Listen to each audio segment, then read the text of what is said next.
We will always go where the need is. We are about the stories as well of people. It's the story that we bring ourselves, but the stories that are out there in our communities. And it's only through those stories that you can really truly advocate for the poor and needy in our community.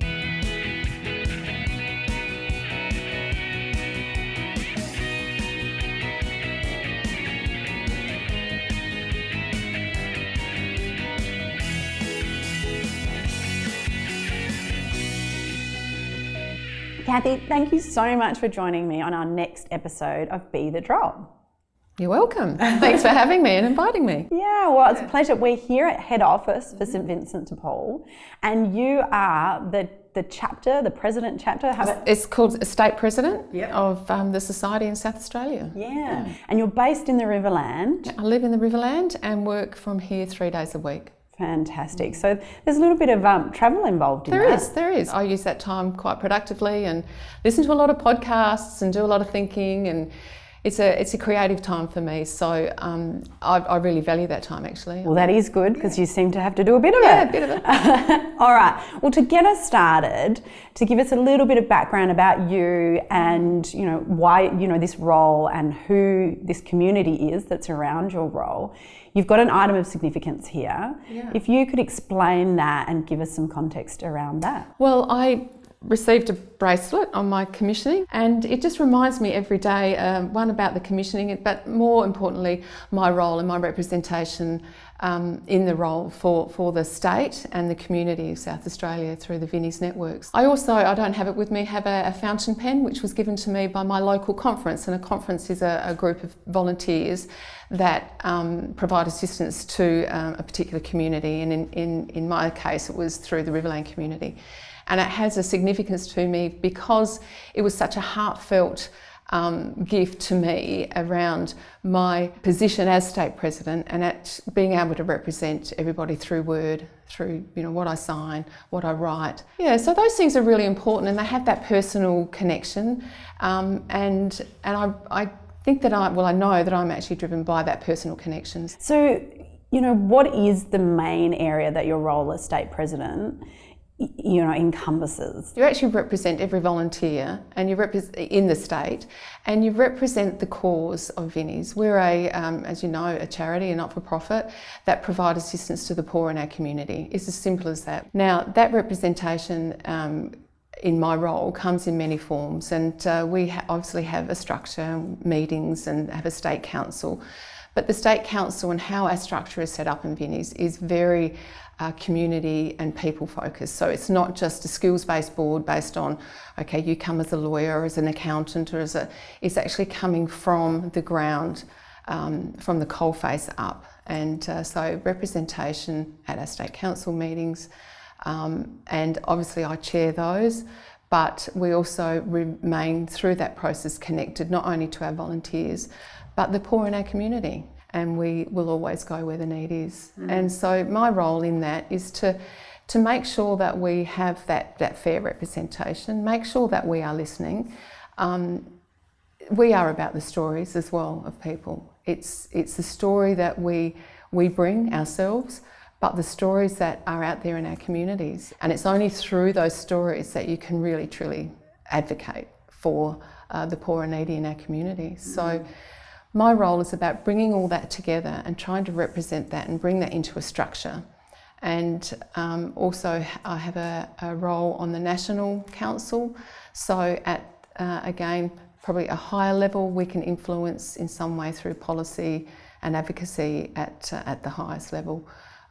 And that's where that executive group does that. So what was it for you that started you on this journey? What motivated you to become involved and work your way up to this role? I think this is the point of difference in Vinnies. Most of us actually come from assisting the poor in our community. So I lived in a small country town. I worked in a conference with a group of volunteers, and it's in assisting the poor that you realise your own vulnerability and you realise your own true self and where you actually sit in the community, in the scheme of things. And it drives you to actually hear more and listen more deeply to people. So it was quite a cathartic thing that happened when I was out assisting, as we do. It was just amazing how welcoming people were. So the poor and needy often were just so kind. I mean, I can remember one particular time we'd been helping this chap, and he had for about 3 months in a row needed assistance, and we just thought, we're just giving hand out, and we thought we need to just build a relationship and listen to the story. And as our relationship developed, he used to hold us at the front door, and we used to fill out the forms on his bin, on his wheelie bin that would be in his front yard. And after a time, he invited us in. And I'll never forget the last time that I assisted this chap. He actually put some flowers on the table and offered me a cup of tea. And that was a really moving moment for me, because it was, we're just all companions. We're all just going along life, and some have taken this turn and some have taken that turn. And what it meant for me was this true connection that we have an obligation to build with one another. And in that process, you really are giving that deep assistance. That concept that you talk about, once you start seeing and understanding the vulnerability and helping people in that, you're driven to do more, that exposure to humanity, That's right. The raw face of it. It does. And you end up, it's amazing, through the Value-Centred Leadership Program, you learn a lot about servant leadership. It's making sure that we put ourselves last and others first, and that's not just a Christian thing, or when you do that, you just get so much more in return. And so it's always trying to empower and making sure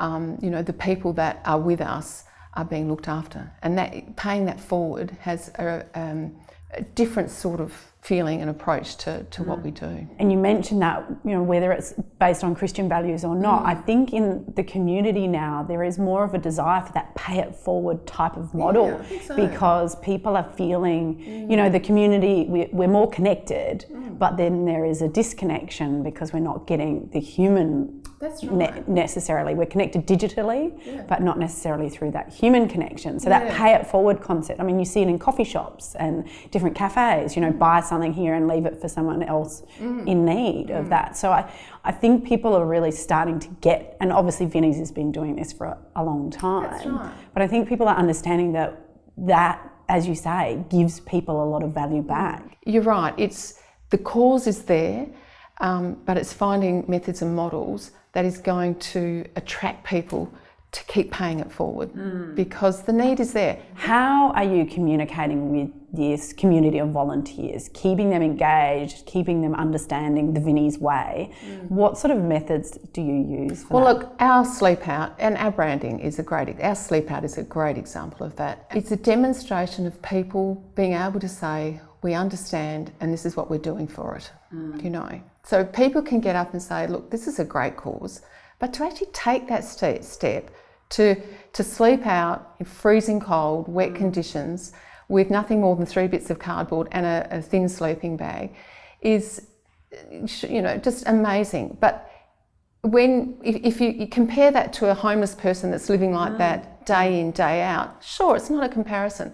But what it is an example of what people are willing to do to actually demonstrate, well, this is my understanding of it, and this is what I can do, and I'm hearing you and listening to you. So it's a public recognition of all the work everybody's doing around poverty and homelessness. We have a system of operation in Vinnies that has been there since 1833, I think it was. It was our first conference model, and that model's been followed. But we have young youth conferences, we have Fred's Van now, we've got a migrant and refugee centre, we have a CEO Sleepout that attracts a lot of high-end people. We need to be open to the opportunity for change. Yeah. Well, and that's a very powerful thing indeed. Yeah. And certainly with the CEO Sleepout event itself, I can 100% agree with what you're saying there. What a powerful event. Last year was the second time I'd done it, and I'm doing it again this year. The thing that I kept thinking is, there are people that, like, I chose to do that, and I was making that commitment, and as you say, wanting to make an action to recognise and support people that needed it. But I just couldn't stop thinking about the fact that there are people who are put in that position without choice. It's not about saying, well, look at us, aren't we heroes because we're sleeping out one night rough? But it is an acknowledgement to everybody in the community. Yes, we do have homeless. Yes, we are doing this for the homeless. Please, next time you see a homeless person. So it's operating at so many levels. So there is a bit of cynicism out there and, you've got no idea what it's like. Well, spend one night, come and join us at the CEO Sleepout. 3 bits of cardboard and a sleeping bag. I thought I could take a swag, but no swag. So I don't want to scare people off, but it is something that it is quite confronting. Yeah. And so I'm absolutely in awe of our South Australian community. The way they get around this is just nothing short of just brilliant. This is branding. It's all part of the branding, but that you put that aside and then you look at where the dollars go as from that fundraising night. We've got a migrant and refugee centre which is taking more than its fair share of response to those doing it tough because of their refugee status and new arrivals. And through Fred's Van, just people needing a meal, and our domestic violence centre and our men's homeless centre. So we are responding to so many pockets of the community need, and we can only do that through the funds raised. And you mentioned then the domestic violence centre that opened, was it last year? Yeah, November last year. Yeah, what a fantastic, resource. So that's for women and children? Women and children and their pets if need be. So look, it is and David Walk calls it a soft landing, and it is just that. It's not the answer to everything, but it's that getting out of a crisis. It's taking women from a potentially, a very volatile situation, but into a space where they can stay, they can have their children cared for, they get proper assessment, they're not just thrown back out, it's all, you're nurtured and hopefully built up to a time where you can actually start making good decisions for yourself again. So we have that wraparound service that provides assistance from that crisis moment.